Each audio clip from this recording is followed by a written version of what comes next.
Hello everybody, this is the Mac and Boy. I just came back from GameStop and today is the official launch day of the PlayStation 4. It's November 15th, 2013. It's a little after 1 o'clock now. I'm just about to open up the PS4 box and we're gonna look at the contents and everything. We're gonna admire the new shiny box. So let me go ahead and get my gloves on.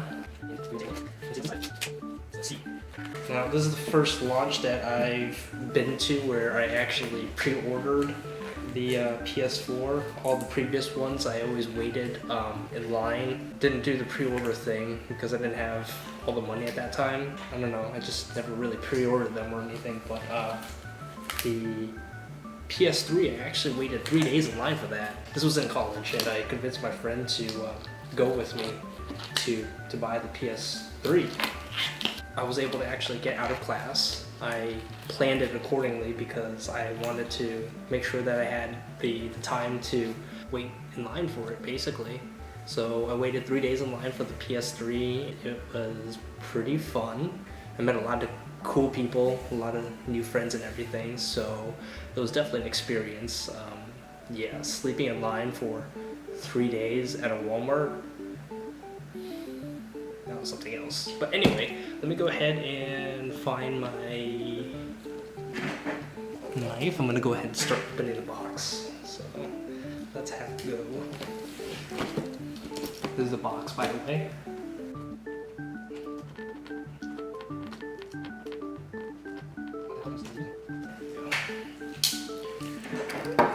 Get that out of the way. Let's go ahead and pop this.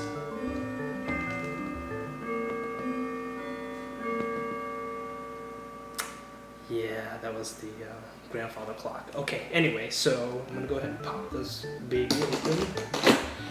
A little excited. Okay, there we go. Let's see, what do we have here? So, we have the controller. Let's see. Take that off.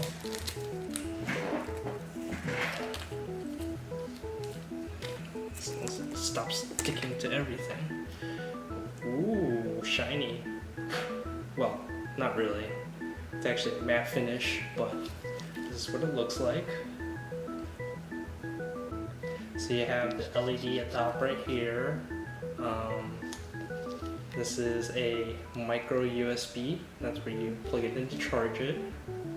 And then you have the D-pad, and then they have the new sticks. Oh no, it feels really nice. It doesn't have that clicky feel that the old DualShocks have, and then the trigger buttons feel really nice too. And then I guess the controller also has a speaker right here. If you can see it a little closer. And then this touchpad, you can use it for in-game stuff like accessing the swiping, like menus and that type of thing.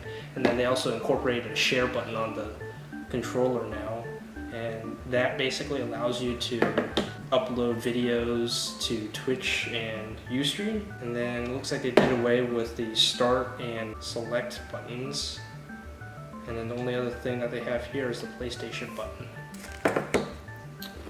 So what is this? Special offers, special free offers for PlayStation gamers. Oh, that's cool. So here they give you a free month of PlayStation Plus, Music Unlimited, $10 credit for the PlayStation Store. So they give me free money and a month free of PlayStation Plus, so that's pretty nice. Let's see what else is here. Quick start guide. Nobody actually ever reads these manuals, so we'll go ahead and put that there. Let's see what else is in the box. Okay, so here we have a micro USB cable, the power cable. It looks like it's the same one from the PlayStation Slim and PS2. Oh. You have some earbuds. It looks like it plugs directly into the controller, and it's the standard 3.5mm jack. And then here we have the HDMI cable. they've never included cable in it before, so that's very nice. I mean, I have a couple already, so I'm probably not going to need to have another one, but it's definitely a good gesture. So let's take a look at the actual console itself. Let's get this box out of the way.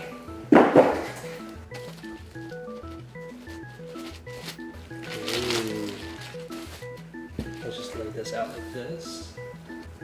Wow, it's nice and shiny. Look, so this is the PlayStation 4. Let me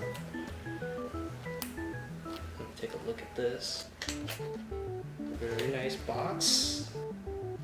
So it looks like right here we have the Blu-ray slot, and then up top here, if you look really carefully, you probably still can't see it, but that's the power button, and underneath here it's the eject button, and then you have two USBs at the front. And then on the back, let's see what's on the back first.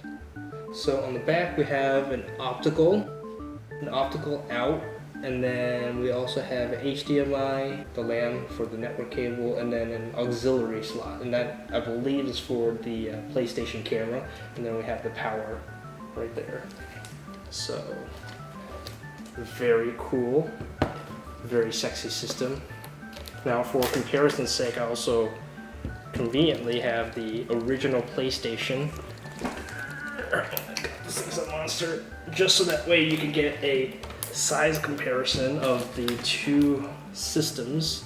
So we have the original PlayStation 3 right here, so in case you didn't know what it looked like, and then right next to it we have the PlayStation 4. So you can definitely see that it's a much smaller system. When you hold both of them, as far as weight goes, yeah, they definitely shaved off a few pounds. The PlayStation 4 is definitely a lot slimmer. It's a lot lighter compared to the PlayStation 3. It's just overall a very nice system. Even though it's all plastic, I think the build quality of the PlayStation 4 seems to be a lot better than the original PlayStation 3. The original PlayStation 3 was a beast, and then the PlayStation 4 is a lot smaller and sexy, and it just looks more modern. Apparently from a lot of the videos I've been watching online, when the creator, the designer of the PS4, he basically said that the whole purpose of how he designed this was basically to blend in the background. It's supposed to be a nice, slick, well-designed piece of electronic that it's not supposed to stand out. If you want, I will also compare the controllers. So we have the new DualShock 4 versus the actually it's not even a DualShock, this is the 6-axis. This is one before the DualShock 3 for the PS3, the one that they came out with after. The 6-axis was the original PS3 controller that they came out with, because at the time when they first launched the PS3, they had no rumble in the controller, because the company that did the rumbling, I think, sued Sony or something like that, so they weren't allowed to put it in, and so they were able to find a workaround. That's when the DualShock 3 came out with the rumble, but the original PS3 controller didn't have rumble, and it's incredibly light, feels like it's incredibly hollow, and there's no weight to this at all. It's just all plastic. DualShock 4 definitely feels a lot better. It's well built, and again, when you click the buttons, the 6-axis, the original PS3 controller, was very mushy. Even the two joysticks right here, it has a convex setup. Your fingers tend to slide off of it a lot more compared to the DualShock 4, which has a concave joystick, so your fingers less prone to slipping. The controllers definitely improved. The triggers on the 6-axis, they don't feel very nice or anything. Kudos to you, Sony. You did a pretty good job. You did things well, might I add. Anyway, so I'm going to probably be plugging this up in a second. So we'll take a look at it and see how it operates once we turn it on.